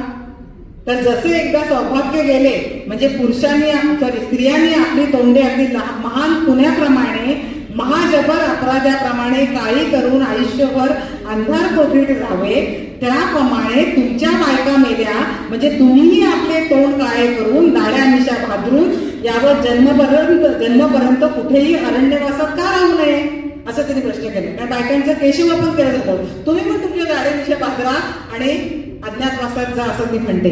एक बायको मेली की 10वी दिवशी दुसरी करून आणावी असा सल्ला तुम्हाला कोणत्या देवाने दिला आहे असं सुद्धा ताराबाईने विचारलेलं आहे. ते असे सगळे भीडभाड न देता या बायका त्यावेळेला बोलायला लागलेल्या आहेत. मला एवढंच म्हणायचं की ह्या सगळ्या ज्या बायका बोलायला लागल्या त्या आपल्याला दाखवत आहेत की बाई विचार करायला लागली की चांगली साहित्य निर्मिती करू शकते आणि समाजाला प्रश्न विचारायला लागते. आणि ह्या बायका जेव्हा घ्यायला लागतात ना अशा मग त्यांच्यावरती बाह्य जगातल्या आणि आतल्या जगातल्या सुद्धा खूप दबाव यायला लागतात बरं का. म्हणजे आमच्याकडे तर अशा अनेक म्हणजे आम्हाला 20 वर्षापूर्वीची गोष्ट आहे, 20-25 वर्षापूर्वीची. मी आणि प्रज्ञा आम्ही दोघी गेलो होतो त्याला. गौरी देशपांडे, मी, प्रज्ञा, पुष्पा भावे मिळून सराजणीच्या विद्या बाळ अशा आम्ही 5 जणी हैदराबादला वर्ल्ड वुमन फोरम होतो त्याच्यामध्ये आम्ही गेलो होतो. तर तिथे आम्हाला जे अनुभव ऐकायला मिळाले म्हणजे काही तमिळ लेखिका, केरळच्या लेखिका, संपूर्ण भारतातल्या लेखिका आलेल्या, त्याने जे किस्से सांगितले ना 1-2 म्हणजे एकीने सांगितलं की मी लिहायला बसले तर माझा नवरा माझा पेनच तोडून टाकतो आणि फेकून देतो प्रत्येक वेळा, तू लिहायला का बसतेस. म्हणजे अगदी आपल्याकडच्या पण मंगलाताईंनी पण सांगितलं होतं गोडबोलेंनी की भाजी करत तरी माझा नवरा म्हणायचा मला की तुझं डोक्यात विचार चालू आहेत ना कसलं तरी लिहायचे म्हणून ती भाजी करत नाही. असं कसलेही आरोप व्हायचे. एका बाईचं कवयित्रीने सांगितलं होतं की ती आणि तिचा नवरा दोघंही कवी बरं का आणि तिला हे दोघांनी कविता आपल्या कवी संमेलन होतात आणि आपण कविता पुरस्कारासाठी पाठवतो ना स्पर्धेत, तर नवऱ्याने पण स्पर्धेसाठी पाठवलेली आणि तिने पण पाठवलेली. तर हिला पहिला पुरस्कार मिळाला पहिल्या नंबरचा आणि त्याला दुसरा नंबरचा मिळाला. तर तिची आई इतकी घाबरली, तिची आई तिला सारखी सांगते तू ते आयोजकांना सांग की मला दुसरा मिळाला नवऱ्याला पहिला की उद्या नवरा तुला त्रास देईल हे आईच्या मनातली भीती. असे वेगवेगळे अनुभव त्या बायका तिकडे सांगत होत्या आम्हाला. कारण हे सगळे आणि तिथे नवोदिता सेन दास ह्या बंगाली लेखिका आहेत. अमर्त्य सेन तुम्हाला माहिती असतील इकॉनॉमिस्ट, त्यांची पत्नी. तर तिने आम्हाला त्याला हे सांगितले होते की त्यांच्याकडे प्रकाशक बायकांचं लेखन छापत नाही. तर त्या असं त्या ती विनोदी लेखन करायची. तेव्हा ती म्हणाली की बायका काय विनोदी लिहिणार, बायकांना विनोदाचं सेन्सच नाहीये असं म्हणायचे. तुम्ही काय लिहिणार जास्तीत जास्त, प्रकाशक, लेखक, समीक्षक दखलच घेत नाहीत बायकांची. आणि बायकांवर खूप वेगवेगळ्या सेन्सॉरची स्वतःची सेन्सॉरची बसते पडली. आपण हे लिहितोय बरोबर आहे का, आपण लिहायला पाहिजे का. त्याच्यातनं म्हणजे उर्मिलाताईंनी द्यायला म्हटलं होतं प्रदान लिहिताना सुद्धा त्यांना नंतर खूप प्रॉब्लेम आलेले आहेत की लोक मग बोलायला लागली. कारण आत्मचरित्र लिहिताना तर फारच प्रॉब्लेम येतात ते. तर तुम्हाला सगळ्या घटना सांगाव्या लागतात आणि संपूर्ण समाजाचा नातेवाईकांपासून सगळ्यांचाच दबाव तुमच्यावर असतो. त्यामुळे ती सेल्फ सेन्सॉरशिप असते. अनेक पुरुष सुद्धा आपल्या बायकोने मोठं होऊ नये याच्यासाठी तिला दाबून टाकण्याचा ती प्रयत्न करतात. तर हे सगळंच होतंय. पण आता एक मला असं वाटतं की हा सगळा जो लेखनाचा प्रकार आहे तो एक प्रकारचा ऍक्टिव्हिझमच आहे आपला, ज्याच्यासाठी प्रतिभाताई सतत काम करत आहेत. दुसऱ्या अनेक गोष्टी इथे बोलता येतील पण मला माहिती आता खूप वेळ झालेला आहे.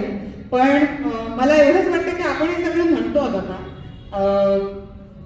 तरी अनेक स्त्रिया ज्या उच्च पदावर पोहोचलेल्या आहेत त्यांना सुद्धा सतत एक बॅलन्स साधायला लागतो. म्हणजे मी असं इथे नाही म्हणू शकत किंवा एखादी बाई तिला सतत घराचा बॅलन्स, घरातल्या लोकांची मनं जोडायला लागतात. म्हणजे इंदिरा नोई मला आठवत असेल पेप्सिकोच्या ज्या CEO झाल्या त्याला त्यांच्या मुलाखती घेतल्या गेल्या, त्याला तिने मुलाखतीत काय सांगितलं की मी एवढ्या मोठ्या पदावर पोहोचलेली आहे पण घरात घेते त्यावेळी माझा शिरपेस आहे ना तो घराच्या उंबरट्याच्या बाहेर काढून ठेवतो.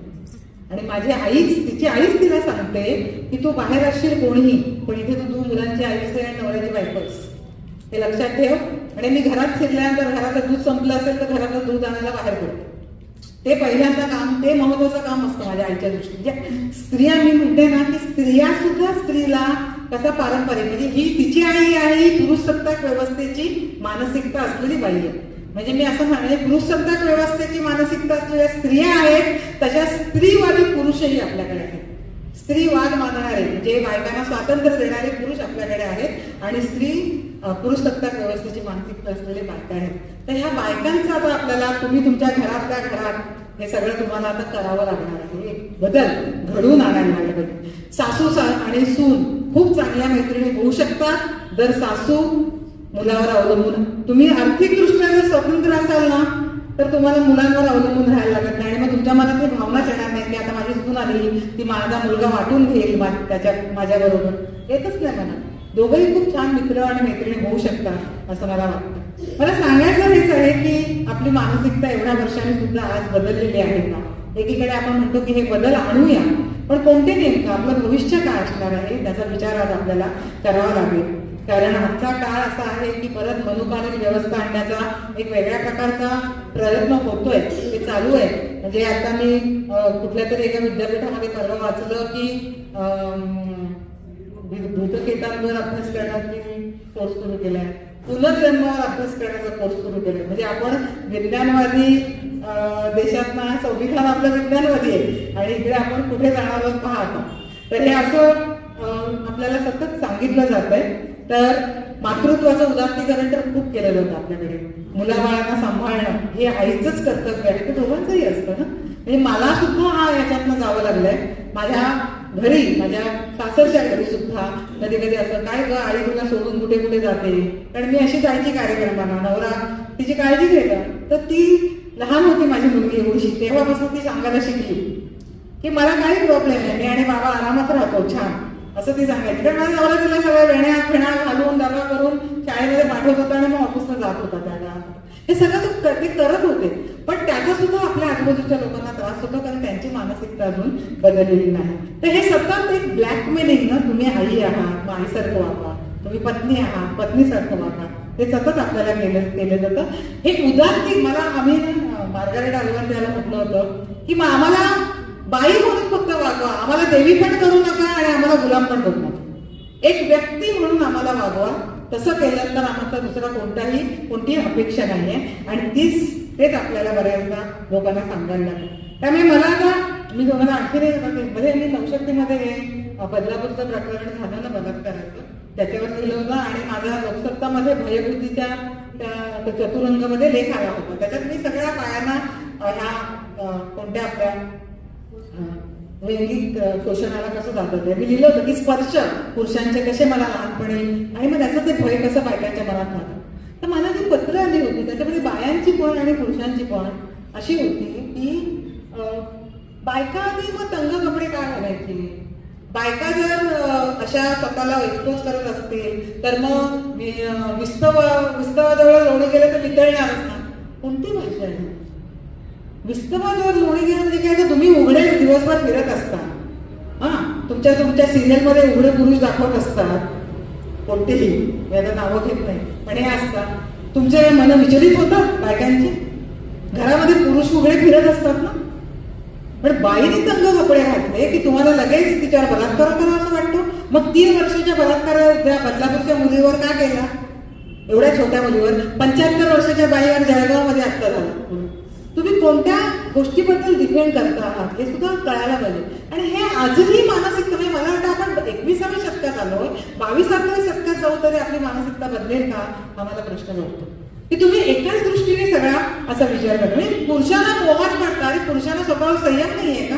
तुम्हाला संस्कृतीचा अर्थ कळत नाही? तुमची मध्ये विकृती आहे. मग तुमच्या मनात असे विचार येतात म्हणजे तुमच्या मनामध्ये विकृती आहे असं मला नेहमी वाटतं. तर ही सगळी म्हणजे त्या काळातलीच वाक्य जर आपल्या आता कानावर येणार असतील ह्या नवीन जगात, तर आपण काय करायला पाहिजे असं मला वाटतं.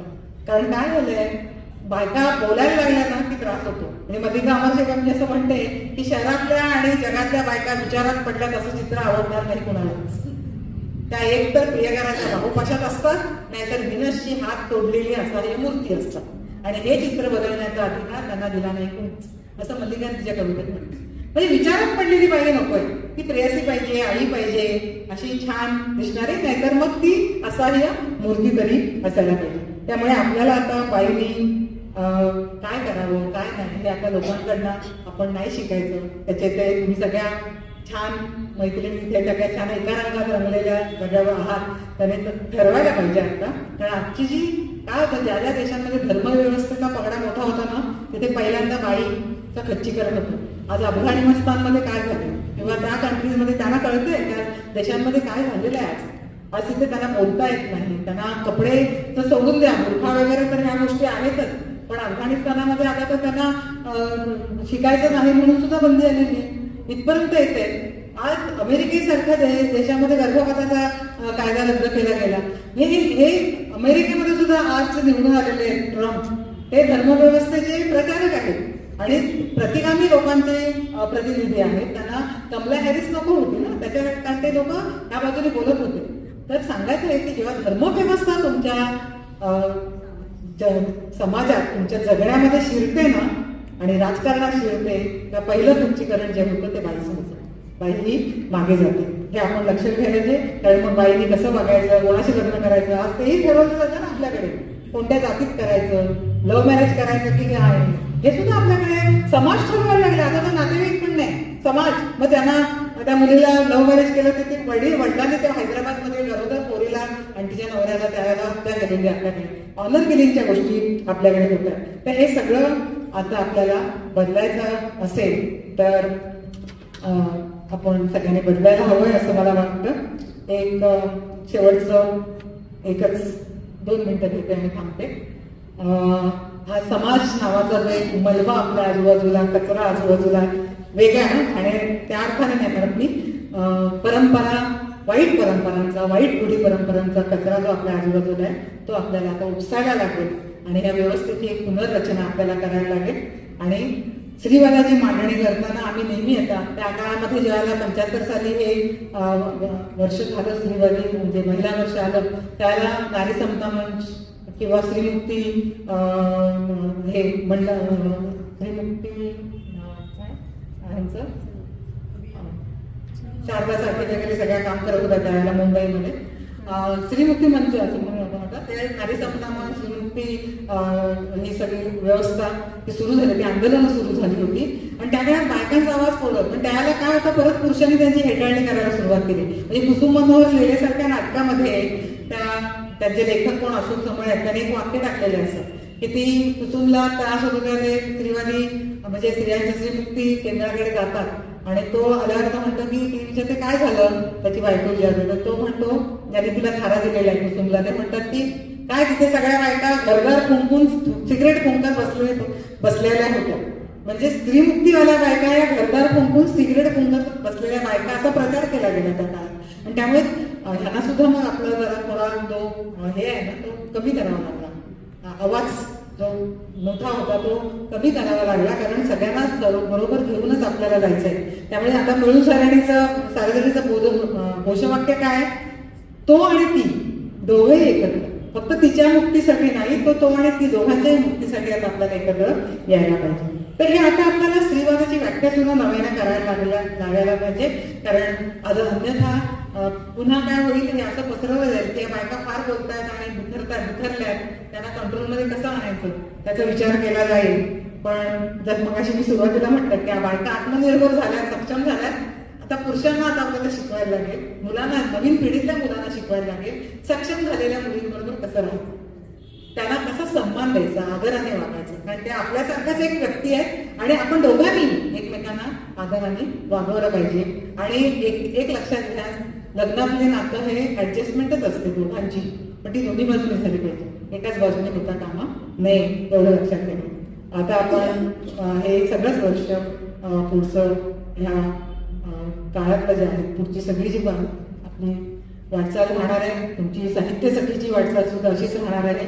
तुम्ही एकत्र या, कार्यक्रम करा, वेगवेगळ्या पद्धतीने एक विचार मंथन करत राहाल सतत आणि बोलत राहा. पण मला वाटतं की तुम्ही इथे बोलता, तुम्ही सगळे समविचारी आहात, त्यामुळे तुम्ही इथे ते बोलणारच. पण तुम्ही तुमच्या भागामध्ये छोटे छोटे ग्रुप करा आणि तिथे सुद्धा ही चळवळ पोचवा, असं मला स्वतःला तुम्हाला सांगावं असं वाटतं. कारण आणि दुसरी गोष्ट, पुरुषांना शत्रू नाही ठरवायचं आहे. एक लक्षात घ्यायचं, आपला पुरुष शत्रू नाहीये. जसं मी म्हटलं की हे सहचर आहेत आपले सगळे आणि ते आपल्या सोबत आहेत, ते आपलेच आहेत, आपल्या सोबत आहेत आणि मग आपल्याला त्यांना सोबत घेऊन जायचं आणि त्यांना हे सांगायला लागेल की आपण दोघे एकत्र जाऊन या समाजामध्ये बदल घडवून आणूया, हे आपल्याला त्यांना सांगायला लागेल. आणि स्त्री चळवळीचा, स्त्रीमुक्ती चळवळीचा आणि स्त्रीवादी चळवळीचा अशी एक नवीन व्याख्या करायला पाहिजे, ज्याच्यामध्ये पुरुष सामील असणार आहेत ह्या चळवळीमध्ये. मी एवढंच आता शेवटची 2 ओळी माझ्या म्हणते कवितेच्या आणि थांबते. माझे बलात्कार झाल्यानंतर मेणबत्त्यांचे मोर्चे निघतात आणि मग मुलींच्या मनात काय चाललं असेल, मेणबत्त्या घेऊन निघालेल्या मुली नावाची कविता आहे माझी ह्याच्यातली. त्याच्यामध्ये त्या निघालेल्या त्यांना आता भय आहे मनामध्ये सतत, तर त्या मुलींना आता काय करावं लागेल, त्याच्या मनात हे भय काढायचं असेल तर काय करावं लागेल आपल्याला समाजाला. तर मुलींना आता सांगाव्या लागतील गोष्टी पुरुषातही लपलेल्या अपार मायेविषयीच्या. मुलींना आता सांगाव्या लागतील गोष्टी पुरुषातही लपलेल्या अपार मायेविषयीच्या, स्त्री आणि पुरुषात उमलून येणाऱ्या अलवा नात्याविषयीच्या, त्यांच्यातल्या संवादाविषयीच्या, मुलींच्या हातातल्या फडफडणाऱ्या मेणबत्तीभोवती आता मुलांना धरावा लागेल हात. प्रकाशाच्या किरणांना वाचवायचं असेल तर, प्रकाशाच्या किरणांना वाचवायचं असेल मला मी ते बोलवलं आणि सगळ्यांनी शांतपणे ऐकून घेतलेत माझे विचार. ह्याच्यावर बोलायला लागेल की आम्ही 2-2 तास बोलू शकतो एवढं माहिती आहे, पण आपल्याला वेळेची मर्यादा आहे. खूप खूप धन्यवाद. एक चांगला अनुभव मला आज इथे मिळाला तुमच्या सगळ्यांबरोबर आणि अशाच रंगलेल्या हसतमुख आणि उत्साही राहा सगळ्या वेळी आणि साहित्य निर्मिती करा. खूप खूप आभार. खूप धन्यवाद ताई. आपण मार्गदर्शन करताना म्हणालात की आर्थिक स्वातंत्र्याबरोबरच वैचारिक आणि बौद्धिक स्वातंत्र्य महत्वाचं आहे आणि ही वैचारिक आणि बौद्धिक प्रगल्भता येण्यासाठीच हा मंच आहे. आणि सगळ्यात महत्वाचं म्हणजे की प्रश्न विचारणं महत्वाचं आहे. स्त्रीवादी चळवळ म्हणजे काय, बंडाच्या कविता ह्या व्हायला हव्यात, भगिनी भाव जपला पाहिजे, एकमेकींना समजून घेतलं पाहिजे, हे खूप महत्वाचं आहे. आणि आपण अतिशय सुंदर असं मार्गदर्शन आपण केलं आणि खूप म्हणजे जे आम्हाला पुढील भविष्यासाठी उपयुक्त असं ठरणार आहे. आपले मनापासून आभार. प्रतिभा मॅडमांना विनंती करते त्यांनी 2 शब्द बोलावे. खरं तर काय बोलावं हा प्रश्न आहे माझ्या पुढे. थोडक्यात औरतें बहुत अच्छी होती है जब हाँ में हाँ मिलाती है, औरतें बहुत अच्छी होती है जब वो हाँ में हाँ मिलाती है, औरतें बहुत बुरी होती है जब वो सोचने लगती है, समझने लगती है और खड़ी होके बोलने लगती है. बोलणाऱ्या बायांना चेटकिणी सुद्धा म्हणतात आणि आम्हाला आवडतं चेटकिणी म्हटलेलं. मग आहोत आम्ही चेटकिणीच आहोत, सगळ्या चेटूक करतो बोलण्याचं. असं अप्रतिम म्हणजे असा लॉजिकल आणि सकारात्मक ब्रेन वॉश झाला पाहिजे. तुम्ही या दरवाजातून आत आलात आणि सायंकाळी बाहेर जाल तेव्हा तुम्ही कोणीतरी वेगळे असाल. यासाठी तुमच्यासारखे अध्यक्ष या मंचावर बोलत काय बोलत. खूप खूप खूप धन्यवाद. आता आपण कवी संमेलनाला पहिल्या 10 ते 15 कवयित्रींच्या कविता होतील. तत्पूर्वी पहिल्या सत्रात अत्यंत महत्वाच्या जबाबदाऱ्या सांभाळणाऱ्या, साहित्य सखीच्या भक्कम खांब असणाऱ्या, पिलर असणाऱ्या काही महिलांचा सत्कार आपण करणार आहोत. पहिल्यांदा आरती आणि रंजना बोरा स्टेजवर यावं. नीरजा यांच्या हस्ते उत्तम सूत्रसंचालन केल्याबद्दल आपण त्यांचा सत्कार करतो आहोत. कृपया आपण सेव्ह द टाईम प्लीज.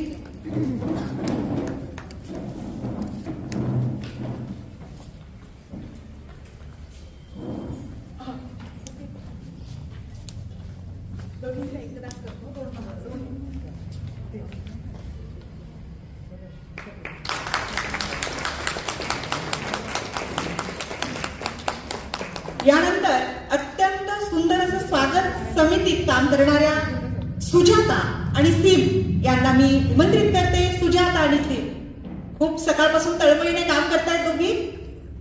हा सेम काय पुढे या. ओके धन्यवाद आरती आणि रंजनाताई. सुजाता आणि स्मिता बनकर.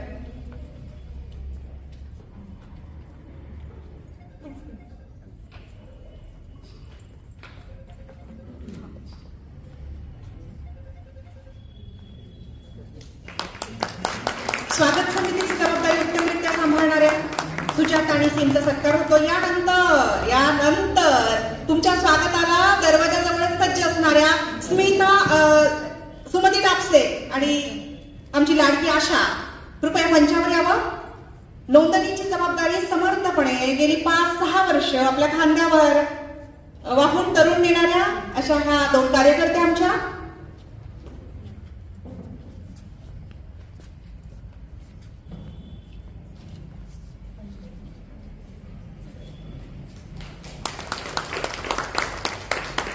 यानंतर रुपाली आमची सटण्याची मैत्रीण, अत्यंत प्रभावी परिचय करून देते दरवर्षी. आणि विद्या जिने स्वागत गीत गायलं, अकोल्याची राष्ट्रीय आदर्श शिक्षिका प्राप्त शिक्षिका जीप मुख्याध्यापिका दोघींनी यायचं आहे. हा, सेव्ह द टाइम प्लीज. अशा 5 जोड्यांचा सत्कार आपण इथे केलेला आहे. यानंतर आपण लगेच तर कवी संमेलनाला सुरुवात करत आहोत. तर पूर्वी आमचे भाई म्हणजे तसे भाई नाही,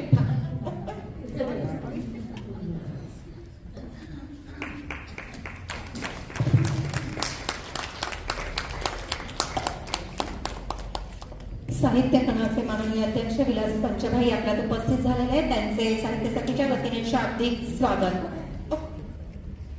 सॉरी, मी मजाही बोलते, पण मगाशी ओळख करून देणाऱ्या आणि पाकटगिरीला आणणाऱ्या पृथ्वी आणि तुम्ही सगळ्यांना सूत्रसंचालकांना सुद्धा खूप छान ओळख करून दिली. पाकटगिरी पण छान झालं. आणि एकच फक्त माझं येताना ते राहिलं होतं, मी तेव्हा बोलले होते, मी मंचावरून बोलले पण बोलले नाही. ते आले त्यांनी माझं ऑप्शन केलं आणि हळदी कुंकू लावत होत्या. तर मी म्हटलं मी हळदी कुंकू लावत नाही. त्याचं कारण हे आहे की आपल्याकडे अजूनही विधवांना हळदी कुंकू दिलं जात नाही. आणि मी तेव्हापासून ठरवलं की हळदी कुंकू लावायचं नाही. मला असं वाटतं कुंकू बरं दिसतं म्हणून रेखावं, त्यात फार काही नसतं.